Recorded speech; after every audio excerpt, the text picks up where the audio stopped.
Hello, you're listening to Politics Uncensored with me, Zoe Grunewald. And me, Harry Clark-Azidio. Coming up on the show, we'll be joined by MyLondon local democracy reporter Kumail Jaffer to try and understand Trump's claims that London, apparently, wants to be under Sharia law. And after this, we will be joined by Matthew Torbitt to break down Andy Burnham's challenge to the Prime Minister. Will he be the next leader of the Labour Party? And as always, you can find us at Politics Uncensored UK on social media. All that and more coming up later in the programme.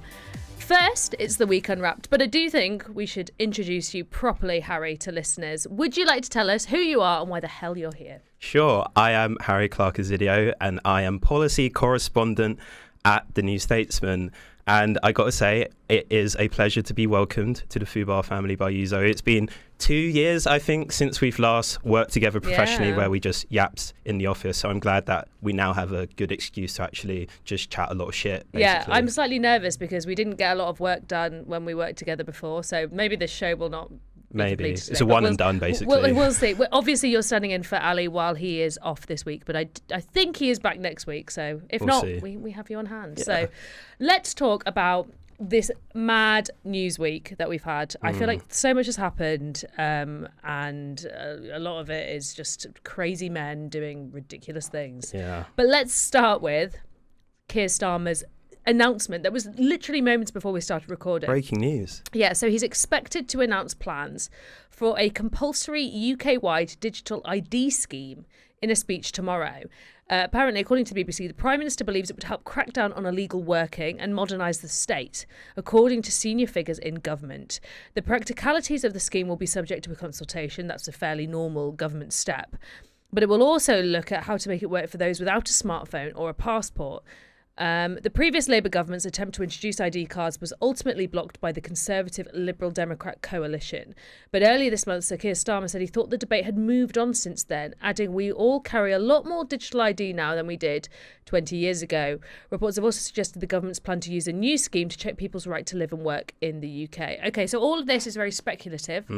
We don't know a lot, but there's a reason it's a breaking news notification to our phones, because ID cards have a long checkered history in British politics. But I think it's fair to say that recently it does feel like there's been a tone change. Yeah, I mean, I suppose this is like the long shadow of Tony Blair still lingering over the country and Keir Starmer specifically. It's always been a bit of a contentious issue. And, you know, with this latest one, you know, I think it's quite interesting, I think, that the purpose of it has been put forward quite clearly in that this is mainly being framed through an immigration and a migration thing.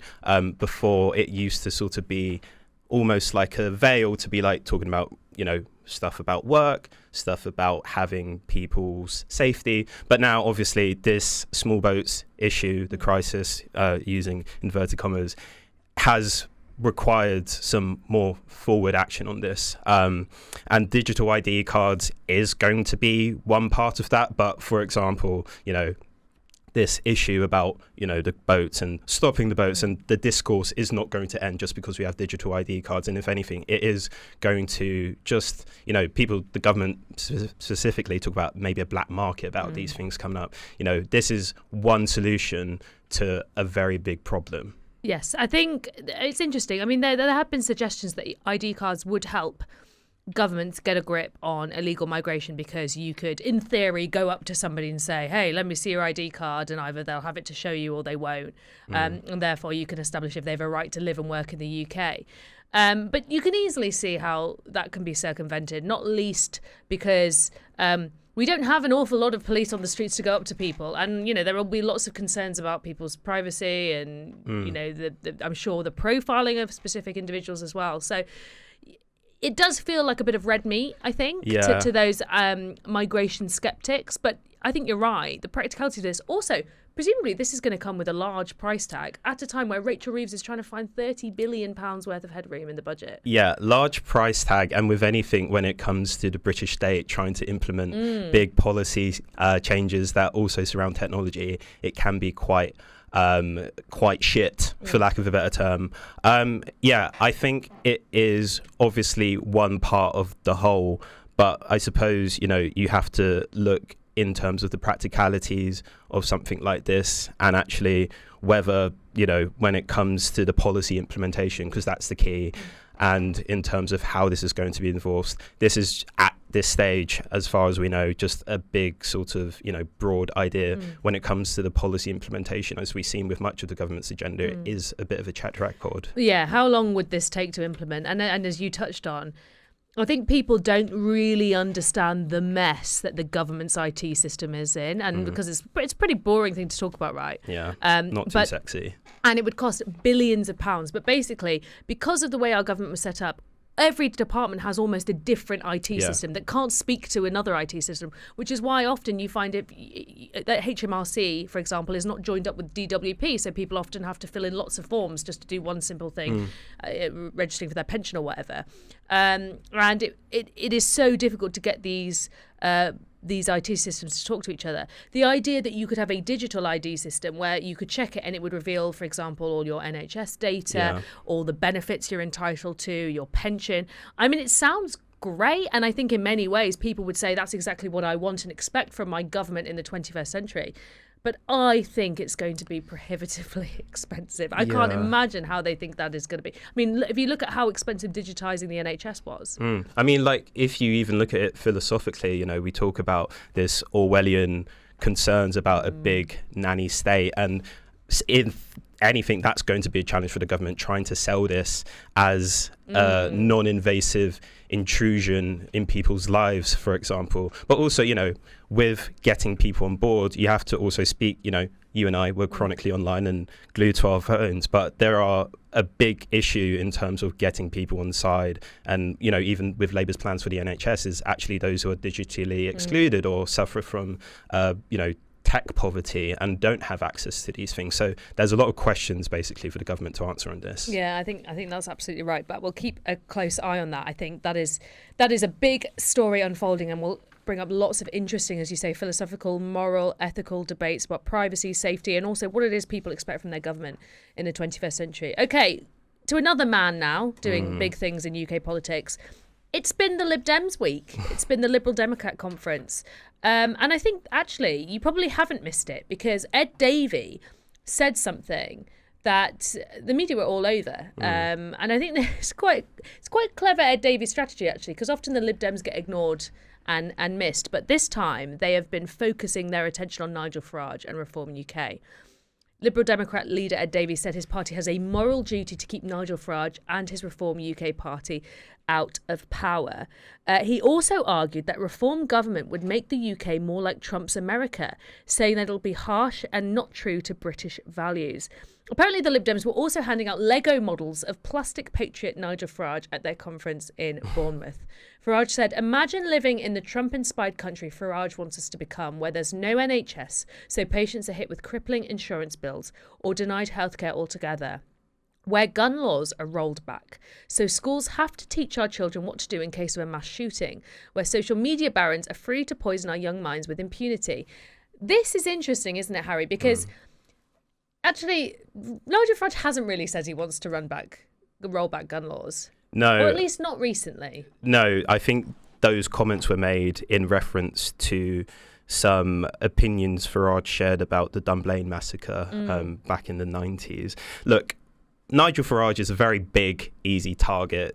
You don't really have to work hard to land some critical blows on him. And I think Ed Davey has made some strong and some fair points, for example, about the media coverage that Reform get, and especially in relation to the BBC and maybe its duties as the public service broadcaster. Reform have 5 MPs, the Lib Dems have 72, and it is not, to most people's eyes, fairly apportioned to what the Lib Dems probably deserve. And in lieu of that, they kind of have to resort to, doing attention-grabbing stunts. I do feel bad for Ed Davey in a way. I think, to maybe put it a bit unkindly, he is like the perennial third wheeler of British politics, or even in this 5-party system, the fifth wheeler, considering the rise of Farage and Polanski and the Greens in recent years. And I think if you look towards the trajectory of where the election is heading in 2029, the Lib Dems find themselves in a bit of awkward position where they don't really wield that much influence, and so they're having to kind of lash out to just try and get any attention, because Labour are terrified of losing votes to the Greens and your party when they eventually sort themselves out, but also aping reforms language to try and stop people sliding towards them. Where does that leave the Lib Dems? Labour aren't too concerned, because if it is a choice between reform and Labour, the Lib Dem types are probably going to fall back in line. So there isn't really that worry to compensate for that, and that is a problem for them. But I think it's also interesting because there is evidence that Labour is losing voters to Lib Dems, right? And the Greens, as you said. And what is interesting about Lib Dems and the space they preoccupy is they can kind of say these things that Labour haven't been saying. So, for example, on the EU, we know how politically toxic it would be for Labour to reopen the conversation about joining the EU or just pointing out the economic damage that has been done from leaving. But Ed Davey can definitely fill that space, right? He can definitely fill the space of talking about social care because, again, another hugely politically toxic issue because of how much money and the fact that you probably would have to target pensioners in order to fix social care. The Labour government's not going to touch it. Ed Davey can touch that, again, because he's not in power, but he can be that, almost that conscience. He can be the conscience, and he is good. And when he is given the airtime, he is able to grab the attention. But I think maybe to turn it on to you, Zoe, why do you think Polanski and, Corbyn and Sultana, they're able to grab the imagination in a way that the Lib Dems can't? I think they are more radical than the Lib Dems, right?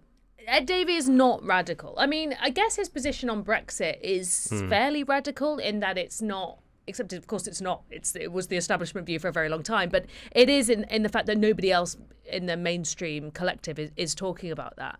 I'm sure that there are definitely people within the Labour Party who want to see closer relations with the EU. I'm pretty sure the Greens want a closer relationship with the EU, but again, it's not their flagship policy. Whereas I would say, if someone asked me what is the defining thing about the Lib Dems, I would say it's probably that they want to reopen the Brexit debate and make the case quite strongly. But I think, again, you're right. Ed Davey, he doesn't have this particularly radical appeal. The Lib Dems straddle a sort of strange middle ground where they've gone quite progressive in their sort of social views and things on Brexit and social care, etc. But actually, they still want to be liked by business. Yeah, they're still kind of fundamentally quite low tax. Yeah, they're kind of that Middle England protest party. Middle England, and I think their association with the Conservatives, because there is a bit of a swing between the Conservatives and Labour voters as well. And I think the long shadow of the coalition and austerity, let's not forget that Ed Davey, as a Lib Dem MP, did vote along with the coalition government quite a lot of times. And, I think whilst he does have quite a good personal brand, there is that baggage of austerity. And, as much as we talk about, the Conservatives being quite dead in the water, they do have that institutional staying power. And, when or if and when Kemi Badenoch is replaced, there will be a new lease of life. I think just the Lib Dems are kind of just stuck in this perennial middle ground, basically. I think you're right. And I think also, if you think about kind of radical politics, whether that be on the right or on the left, often you associate it with younger voters. And of course, the Lib Dems did the most catastrophic act of harm to younger voters. Never forgiving them. Never forgiven. So, Nick Clegg was my MP in Sheffield at the time. So, Nice. Now he's doing his sympathy tour. I know. And collecting his paychecks, it's tough to see. Okie doke. Well, that was Nigel Farage. Now, that was not Nigel Farage. That was Ed Davey. Now we're going to talk about your party, which you mentioned before, because I think, where do we even begin? They have made leftist history by falling into factional chaos before it had even formed. This is my producer's notes. That may well be true, but I wouldn't be surprised if there was prior form on this. Because the left loves to yell at itself, doesn't it? We love to scrap. We do. You and I. This week, as listeners may remember, the official membership portal to join the party has launched. Without the public support of supposed co-leader Zara Sultana, who launched her own membership link last week. My thoughts and prayers are with anybody who paid the £55 and is now having to dispute with their bank whether they can get that back. As we may remember, she claimed that the party higher-ups are a misogynistic boys' club. Harry, what the hell is going on here? The girls are fighting. Stop fighting. Yeah, I think it is. It's been a bit of a slow-moving car crash, or it's like a recurring gag from The Simpsons, where I think a car falls off a cliff, and then a tree falls on, and then it catches fire, and then it is a very slow-rolling disaster. And for someone like Zach Polanski in this battle to capture this leftist angst movement, he'll be laughing to the polls. But I would say, as bad as it's been, and as much material as it does give us to talk about, what I would say is that it's not fatal, it's not terminal. If you actually think about what we all fixate over in our business, it's cut through. And as much as this has kind of circled on journo Twitter and keeping up with the statements and all of the back and forth, I don't think this has had much cut through with the general public. Okay. So we are a few years away from the election, and when your party are able to get their house in order, which I think they will, because if you look at the example of Reform, for example, I saw Zia Youssef, the head of policy, kind of laugh at your party. But earlier this summer, Zia Youssef resigned as chairman of Reform and had a big spat. Yes. And then rejoined. So, I think, they do need to sort their stuff out. You make a really good point. I would say, though, I don't think they're going to get their shit together, because I think there are fundamental ideological differences between some of those independent Alliance MPs and someone like Zara Sultana. There are transphobic, anti-abortion views. I think one of the members of the Independent Alliance, I can't remember which one, said that they should bring in the military to sort out the Birmingham bin strike. A couple of them are landlords. Yeah. These to me feel like quite fundamental issues. And, who knows what's going on with Zara Sultana and these men. But I wonder if actually it's a bit more deep-rooted.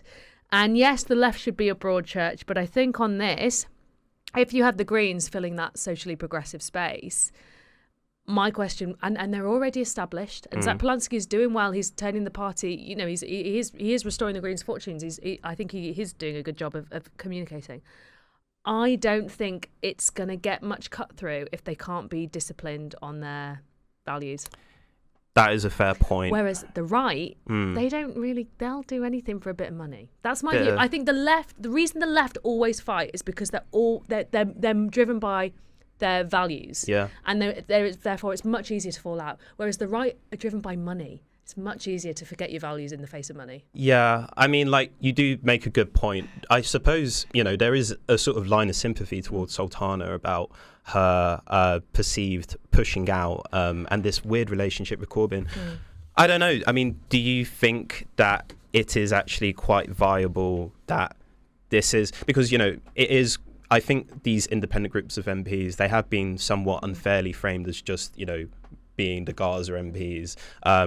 But yes, from what has been put forward, there are some fundamental ideological differences. And to be honest, I'd love to know what Corbyn thinks about all of this, because he is quite progressive. He is. And he is meant to be this left-wing, friendly, cuddly granddad who convenes everyone together. But I don't know. So you don't think your party can sort themselves out? We will. I'm sure we'll talk about this next time, but because it will keep coming up. But no. I don't think they will. I would say they should fall in line behind Polanski. Fall in line. Sultana should just join the Greens. I think so. Fair. Anyway, okay, Harry. Do you know what? It's been lovely to have you on. Thank you. I thought we did really well there. Oh, cheers. So not please, sacked, maybe. Not sacked. Maybe. Please do join us again. And where can people find you and read more of your analysis and catch up with you and find more of your cracking jokes? My cracking jokes. Thank you, firstly, for having me on. It's been a pleasure. You can find me by Googling my name, which is quite difficult, but you can find me on X. For some reason, I still use it. And my handle is Harry, CLRKE _. Easy. Thanks, Harry. Welcome back. You're listening to Politics Uncensored with me, Zoe Grunewald, and joining me now is Kumail Jaffer, who is the local democracy reporter for MyLondon, covering City Hoyle. Kumail, how are you? Absolutely great. How are you doing? Yeah, very well, thank you. Thank you for joining us in the studio.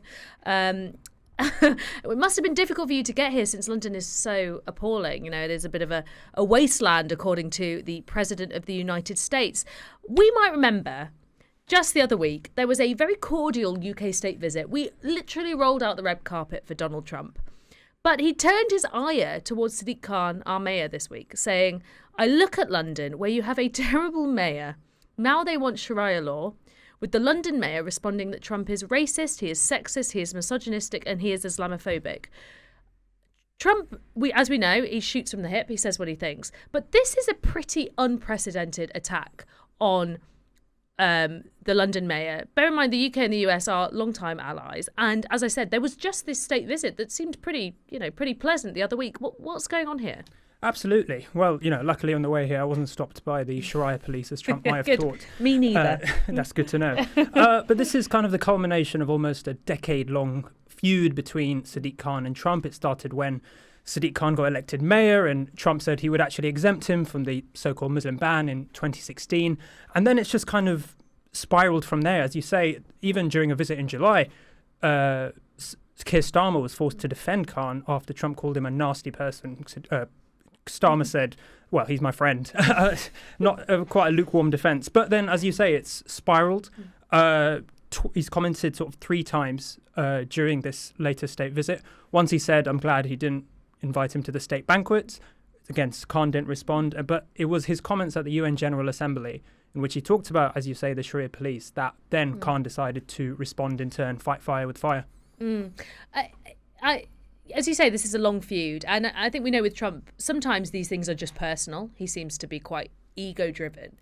But do you think there's something a bit more sinister to this? Obviously, the Sharia law stuff is categorically untrue and obviously has hugely Islamophobic connotations. But do you think there is something more symbolic that the right is doing when they pick on London? Because we've seen this from Reform as well. We see this, it's often a far right narrative as well, that, London has fallen and is this kind of example of what will happen if you let the sort of liberal multiculturalists pursue their ideology. Why has London become this lightning rod for the right? Well, like you say, as London has become more diverse and multicultural, and many people are proud of that, so too have the attacks increased from the right. And as you say, whether it's Trump, whether it's Reform, London is sort of posed now as this lawless city, and I guess people will imply, critics will imply, that it's causation rather than correlation. What Team Khan has tried to do in response is, instead of ignoring this, they have tried to fight back. They have tried to, you'll have seen on the mayor's social media, he'll constantly tweet out crime figures showing that certain crimes are falling. Of course, others would say that others are rising. But he would say that London isn't falling into the hands of sort of anarchy at the moment. So Team Khan has tried to sort of fight this directly and pose London as, the liberal, multicultural, successful city that many people see it as in response to this. Wes Streeting made a public statement on X in support of Khan, saying he's proud of our mayor. He said he's not trying to impose Sharia law on London. Every time I read that, I just think it's such a ridiculous thing that a politician even has to say. But he said this is a mayor who marches with pride, who stands up for difference of background and opinion, who's focused on improving our transport, our choices and chances. Proud he's our mayor. How much do you think Central Labour will back the mayor? And could you see this actually culminating into a bigger, wider diplomatic spat that could eventually basically fall between the two nations? Well, Sadiq and Number 10 with Keir Starmer haven't always seen eye to eye. Sadiq's often been quite ahead of Starmer in terms of calling for a Palestinian state, for example, calling for a ceasefire, and other aspects, rent controls, etc. I could go on. But it was interesting to see the show of support that you say, not only from Wes Streeting, but from a lot of London Labour MPs who stood up behind Sadiq Khan after Trump's comments at the sort of General Assembly.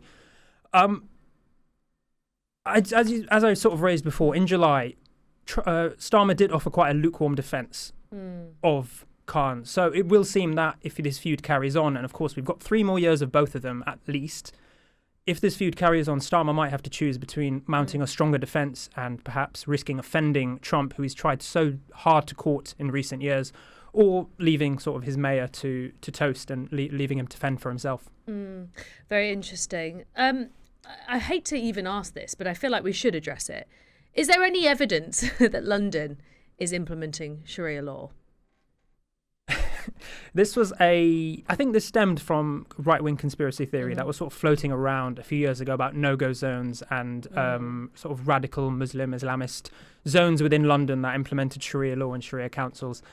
I think most people and most statisticians can confirm that London hasn't fallen into that just yet. I think it is a conspiracy, like I say, probably posed by people who live outside our city and just are unaware of the day-to-day life within London. And Trump generally has had a pretty bizarre week this week. It's actually very difficult to keep up with all the things he says and does. But he obviously claimed that taking Tylenol, which to UK listeners will be known as paracetamol, during pregnancy causes autism. He had this strange sort of outburst at the UN where he was kind of getting irritated with his teleprompter and went after Sadiq Khan. I think he went after windmills as well. I mean, what do you think is kind of happening with the president at the moment? And, you know, we had this state visit the other week, which was generally went without a hitch. But do you think it is, do you think we are going to be able to go on appeasing this man who seems kind of pretty unstable and, you know, has a habit of attacking UK politicians? Well, Trump doesn't seem to care too much about what the outside world thinks of him, because by and large, throughout his first term and much of his second term, they've fallen in line and, as you say, appeased. However, what he has done is continue to fire up his base. And I think if we bring this back to the wider sort of Khan-Trump feud, you can see the feud's actually not a bad thing for both of them. Khan gets to pose himself as sort of gets to promote his anti-Trump credentials in sort of a liberal city, which tends to vote Labour, and Trump gets to play to his base. So that feud kind of actually helps both of them. So I think in the next 3 years we will continue to see Trump fire up his MAGA crowd, which is, of course, an increasing proportion in the US. But unless there's a major constitutional change, of course, it will just be 3 more years in his second and final term. So maybe Number 10 and other European governments are just hoping to ride it out. And yeah, it's an interesting point you make. Obviously, this benefits Sadiq Khan, whereas I guess for the Prime Minister Keir Starmer, he has to think about the diplomatic wider, you know, the policy impact of the decisions he makes and the things he says. What's next for Sadiq Khan? I mean, do you think he has more political ambition after this? I mean, there's conversations about who could be the next leader of the Labour Party, for example. I mean, what do you think is on Sadiq Khan's mind? Do you think he just wants to see out this term and he just wants to do the best for London, or do you think he has political ambitions that stem further? Well, there's still, of course, 3 more years to go till the next mayoral election. Sadiq Khan hasn't confirmed whether he will stand again. Some Labour MPs, including likes of Dawn Butler, have already thrown their hats in the ring. There's also rumours of other, perhaps, celebrity candidates for the role. So I think it's fairly understood that Sadiq could definitely viably be off. I mean, I'm not sure if he has sort of Burnham-esque traditions of moving back into government. I think his focus, like his team will say, will be perhaps to, if he does go in 28, will be to leave a legacy over the next 3 years. But there's no evidence of him seeking power back to Westminster, of course, where he started his career. And more generally, let's talk a little bit about what's going on in London. Obviously, there were the tube strikes just the other week. And as far as I'm aware, there's no suggestion that they have been solved, that there has been any kind of agreement going on. You might correct me if I'm wrong. If there's any update on discussions there. But is this the sort of thing that you think has a negative impact on Sadiq Khan and indeed those sort of global perceptions of London as well? Did these things translate into people's understandings of UK politics now, especially, you know, with social media and everything, when we talk about London as a kind of lightning rod for these conspiracy theories? When there are things like that happening, do you think it kind of helps increase this pressure on Sadiq Khan? Yeah, it certainly doesn't help the perception. The right, if some parts of right-wing social media already see London as a lawless city, it doesn't help it when they see London as a city where no one can move around as well. So, as you say, negotiations are still ongoing between sort of the RMT and TfL, and a long-term solution hasn't come yet. But I think both sides are just holding out. There's no indication that, like last time, TfL will offer a major pay deal. So both sides are just holding out at the minute. But as you say, yeah, it doesn't help London's perception as a city that is lively and keeps on moving. And what else is kind of going on in the city of London? What do you think? What other things are on Sadiq Khan's register? Obviously, having an intervention with the President of the United States probably wasn't something he wanted to get ticked off his to-do list this week. But there must be a raft of other things he's thinking about. Absolutely. Well, what's been discussed quite highly in the London Assembly recently, and what's perhaps on Sadiq Khan's mind is the idea around the Met Police. It's policing, it's live facial recognition, that the use, of course, has been rolled out in London. It's now being rolled out across the country in various pilot schemes. There's the policing record at the Notting Hill Carnival. And, of course, there's the Met Police Station front counter closures, which has come into for which Sadiq Khan last week, Mayor's Question Time, actually backed. It's making his priority over the next 3 years is sort of making that neighbourhood policing very visible. Of course, his opponents will argue that not having a front counter to go to report crimes is the exact opposite of that. But kind of reforming the police within London and countering the perception that London is a lawless city, but actually having bobbies on the beat is a major, major priority for the mayor going forward this year and beyond. And it's interesting because obviously Nigel Farage made policing and crime in London a key feature of his speeches over the summer. But actually, as you say, crime in London is actually falling. I mean, some crimes have gone up recently, but if you look at the general trend, crime in London is falling.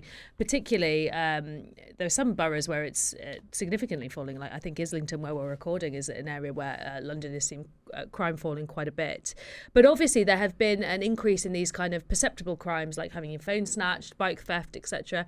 Do you think that's something that Khan can and the Met Police can get a grip on, or is that just kind of a culmination of how crime has changed, and is it something that is going to affect his kind of approval ratings because it is that kind of crime that people see and feel much more because of social media and etc.? I think his team have recognised that. Like you say, people will notice, for example, if you're on the tube in the morning and various people go through without paying. People do notice that and creates a real sense of unfairness amongst Londoners. But I think, just referring to what I was before about neighbourhood policing and actually having visible policing around, I think that is the strategy that they are pursuing in order to crack down on visible crime. As you say, various crimes where theft from, personal robbery, theft from a vehicle are actually decreasing by more than 10% since last year. But it's that visible crime that I think is next on the list for the Met Police. And of course, one thing that Sadiq Khan would be very proud of is their clean air emissions and actually making the air much cleaner in London. And again, one of those things that became a bit of a lightning rod for the right, talking about clamping down on vehicles, making it harder for the working man to get to work. But actually, there's been some quite good evidence that this is improving Londoners' public health. No, absolutely. Nitrous oxide emissions have fallen both in inner and outer London. And actually, TfL a few days ago released a report suggesting that actually 94% of fines go to repeat offenders. So it's not like people are getting stung, they're coming in. People know the rules. ULEZ has been in for a while now. And it's people who are, I guess, refusing to buy ULEZ compliant vehicles, whether they can afford it or not is a different story, who are really getting hit by the ULEZ fine. But as we know, of course, in 2023 in that Uxbridge by-election, it became a massive issue. That was the issue that won the Tories the seat. But a couple of years on, I think it's proven that ULEZ is objectively having a good impact on London's air. And so perhaps going forward in 2028, I'm not sure City Hall Conservatives can really use that as a bat to hit the mayor. Interesting. So to sum up, London, not the terrible place that President Trump might want to make it out to be. Kumail, thank you so much for joining us. That was Kumail Jaffer, local democracy reporter for MyLondon, talking about Sadiq Khan and Donald Trump's fight this week. Now, last week, rumours were abound in Westminster. This week, panic might be setting in as the Andy Burnham hype, the choo-choo train, as Ali called it last week, continues. The possibility of him challenging Keir Starmer in a leadership contest grows as Starmer allies have begun publicly briefing against the Manchester mayor. Well, joining me now is activist and former Labour comms advisor Matthew Torbitt. And we're going to talk all about Burnham. We're going to look ahead to Labour Party conference. Matt is going to help unpick just what is going on in the party and if we really, really could see a change in the leader. Matt, there's obviously been loads of chatter on social media this morning about Burnham. It's because there have been these 2 interviews that have been published overnight. And people are giving their analysis. Could Andy Burnham be the saviour of the Labour Party? And part of this is because he's set out his stall. He's saying, we need more spending. We need to tax the right people. We need to look at borrowing. It's this kind of big push, progressive shift leftwards. But then there are other people saying, every time the Labour Party's in trouble, people go, oh, we should get Andy Burnham back. And actually someone tweeted, this wasn't me, but I thought this was really funny. They said, Andy Burnham is the guy you fancied in school, who you almost got together with at the sixth form disco, but then you didn't. And every single school reunion, while you are married to this boring guy you met at your first job, he gives you the chat and you briefly consider running away with him. But he's just a passing fancy. He won't really leave Sandra and his kids for you, Put him out of your mind. And then you end up in a loveless marriage in which you get divorced and lose to the really horrible man, Nigel Farage, at the next election, if we're going to carry on that analogy further. Okay, this is why we got you in the studio. Exactly. I'm in two minds, because I always have this feeling of when we've tried something, we've tried Burnham in some ways. He's put his hat in the ring for leader before. He's been a government minister. And he's got a good track record, but ultimately he has never been leader of the Labour Party. And I do think the left have a habit, and it's not just the left, the Conservatives have what Boris Johnson derangement syndrome often, but there is this feeling of let's trot out that guy again, rather than trying something different. Do you think now is the time to try something different? Or should we be sticking with Starmer and giving him a go? Or is the secret formula Andy Burnham? I think Andy Burnham is different from what the Labour Party currently have. Listen, I haven't got the answers, but I've, which is not something I normally do, I've thrown my eggs firmly in one basket, because the reason why people are looking across, lots of people today, very personal briefings, Andy Burnham's going to be the next Liz Truss of the Labour Party and whatever else. Let's look at some real numbers then. He's the most popular politician in the country, has a +9 approval rating, 70 points ahead nearly of the current Prime Minister. As it currently stands, Andy Burnham would beat Reform with a 2% difference at the general election if there was one tomorrow. Keir Starmer would lose by 3 points. We cannot afford to let somebody like Nigel Farage in. He's tried twice, and in the past that's why I thought there's a reason he's not won. Now, he let me down in 2015, and I've been very clear about that. I think he tried to appeal to all things. Those that led his leadership campaign said he would change his mind that afternoon, despite an hour before having a position. And I think he ended up a bit of an identikit politician in a time where the membership wanted quite drastic change, which is why Jeremy won quite heftily. I think he's gone to Greater Manchester. He's held proper power. I think he's gained confidence by putting forward his own ideas, radical ideas at that, things like the Greater Manchester Baccalaureate, things like Housing First when it comes to rough sleeping. Integrating public transport in Greater Manchester to a more London-based system, and also capping public transport, and even little things, allowing pensioners to travel before 9:30 for free, because actually it's quite important, along with school children as well, and saving that little bit of money for those people that aren't political geeks like me and you, but are feeling the pinch.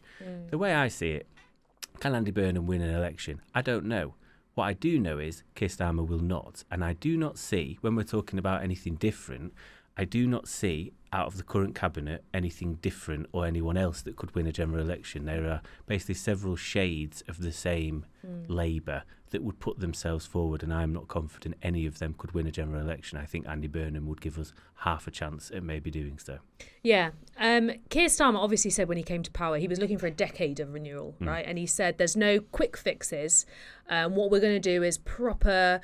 The difficult stuff is going to get tough for everyone, but it's not going to be sticking plaster politics. It's going to be grown-up work, and you're going to need to give me a decade. It was always going to be a tough message to send to people who said, hang on, we've had 14 years of austerity and Tory decline. Why do we need another 10?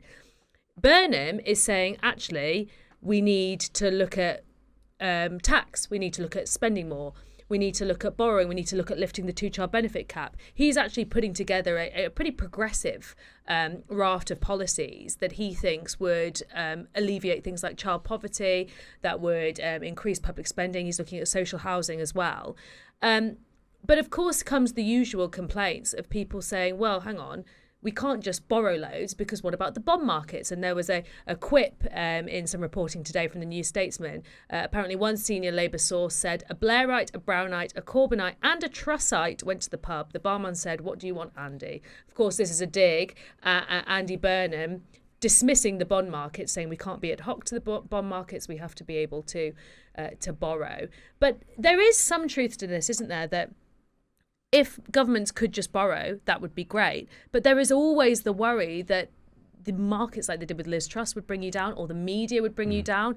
Do you really think Andy Burnham is right to try and bulldoze these fiscal rules, these expectations that so many governments have been adhering to?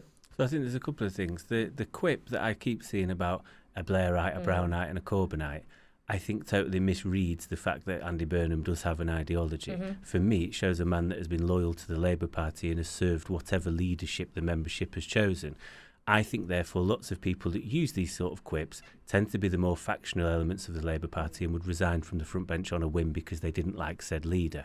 I think that's an honourable trait, the loyalty, and I think that's one of his strengths, the fact that he's able to build bridges with all aspects of the Labour Party, which can be seen by the different strands of the Labour Party that are getting in touch with Andy Burnham to say, could you run? We would like you as leader.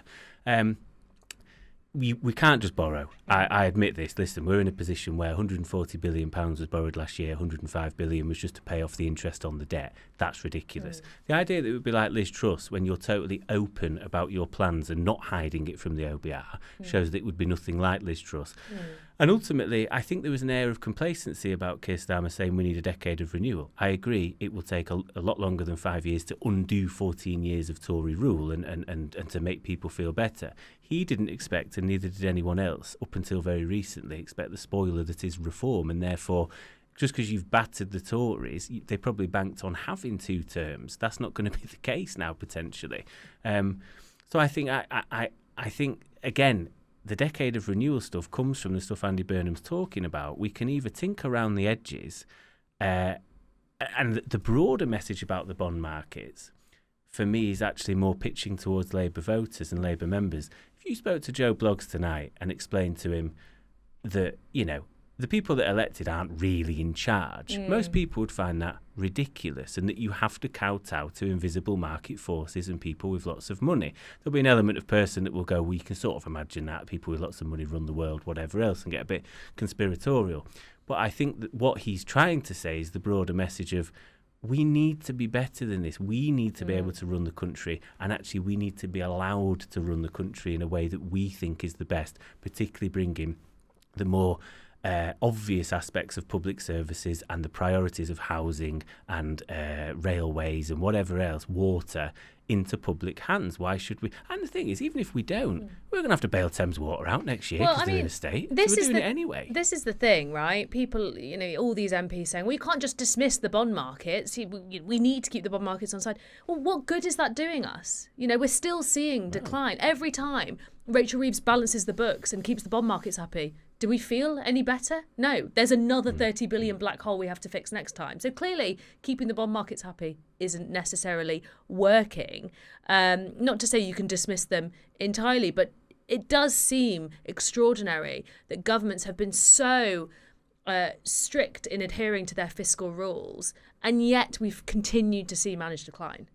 Clearly, those fiscal rules don't work. Listen, bar a couple of aspects. You could have woke up out of a coma 14 months ago and assumed Rishi Sunak was still Prime Minister. Such is the managed decline. Again, though, you have to think this is a pitch to Labour voters who would have a vote potentially in any leadership competition. With the membership being in a very soft left place at the moment, when you look at public polling on the deputy leadership or future leadership, many of them would say we're pitching too far to try and out-reform, and maybe we don't want to be the party of neoliberal orthodoxy and therefore kowtowing to markets and otherwise. So I think that's maybe what he's getting at. The way it's been written up may not have helped him, and maybe he could have chosen his words better, but I think I can see the point he's trying to make, which to me, yes, it is ridiculous. I mean, somebody said to me earlier, but that's how it's always been. But that doesn't mean it has to be like that. We need radical ideas. And especially if you're being outflanked by the right who are coming up with the radical ideas, even if their radical idea isn't that radical, it's the same old reheated far-right nonsense or hard-right nonsense, whatever you want to call it. And it strikes me that the two things that this government have been missing, one, me and that government will be agreed on that you have to deliver. Delivery is key, and I think everyone agrees on that. But the other is vision. We don't know what Starmer stands for. It seems to me that Burnham has a track record of both delivery in Manchester and vision, as you were saying. Is that enough to fight whatever is in Nigel Farage's special sauce? Because there's clearly something about Farage that cannot just be bottled. It is to him, it is an appeal. It is equally off-putting to some voters. But do you think Burnham can take Farage head-on? Because that is the question, isn't it? That is what the next election will be. I think he can, because I think it's not just deliverism for me is the way out of this, and you have to deliver to because it's about feeling. You can look at Joe Biden a couple of years ago talking about how great and he did good work on the economy. People didn't feel it, therefore when I don't trust you, I'm going to go with the other guy who's going to rip up this establishment because it doesn't seem to work for me. With Keir Starmer, I think for many years now has pretended to be something he isn't, and there's a lack of authenticity, and people can tell when he's reading his scripts for whatever video he's doing that week that they feel like they're not being told the truth. Andy Burnham, as people will tell you, I think Sacha Lord said it earlier today, who used to advise him on the nighttime economy, well known in Manchester, he is exactly the same person in front of the camera as he is behind it, and there is an air of authenticity. He doesn't have to pretend to be working class, he doesn't have to pretend to understand the needs of the working class, because that's his background as well. Nigel Farage, for me, is a good actor who masquerades as a workers' champion whilst really championing those of the rich. And Keir Starmer has two things in his arsenal this week that he's going to bring out before Labour Party conference, which could end up being a little bit of a bloodbath next week, actually. We all thought it was going to be quite boring. ID cards, which we've spoken about on the show briefly before. Apparently there is going to be a digital ID system in place. That is going to be announced apparently tomorrow in a speech. Also, a big raft of spending for left behind communities and the right to purchase community buildings back. Are these a good sign of Keir Starmer maybe learning some lessons and moving in a progressive direction? No, it's insane. I think digital ID. I've never been that bothered. Digital ID, whatever. Like, it's not. I can't really get angry about it. I think the excuse is given that this is going to tackle immigration and potentially the grey market economy is absolutely bullshit, to put it bluntly. We already have biometric residency permits. We have online ID. You can ask any migrant or anybody in this country to show you their ID, and it is all there online, and they can show you. And it will say in a very mini ID or driving licence card whether you have recourse to public funds, whether you can work part-time or full-time. This is going to do very little to tackle that when we've already sort of got the answers. And it seems to me that this screams again of a government that doesn't really have the answers to the immigration issue and how broken the asylum system is, and really the Home Office isn't really fit for purpose. I think the increased funding is good. That I don't mind, and I think targeting certain areas is also good. Not pork barrel politics, but the idea that levelling up was the right idea. We never put any money into it. Any academic will tell you that. I think Stockport Town Council, where I'm from, had double the amount of annual budget than money that was actually spent in levelling up across the country. If we actually spent money and tried to flip the balance on its head, and the North actually get real proper funding and access and whatever else, I think that is a better thing. Will it cut through? Will we have time for people to feel it again in the next 3 or 4 years? I don't know.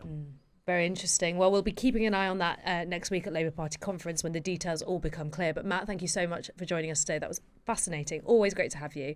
And that's it from Politics Uncensored today. Join us next Thursday at 5 p.m. where we will be unwrapping the week's political talking points and everything we found out at conference.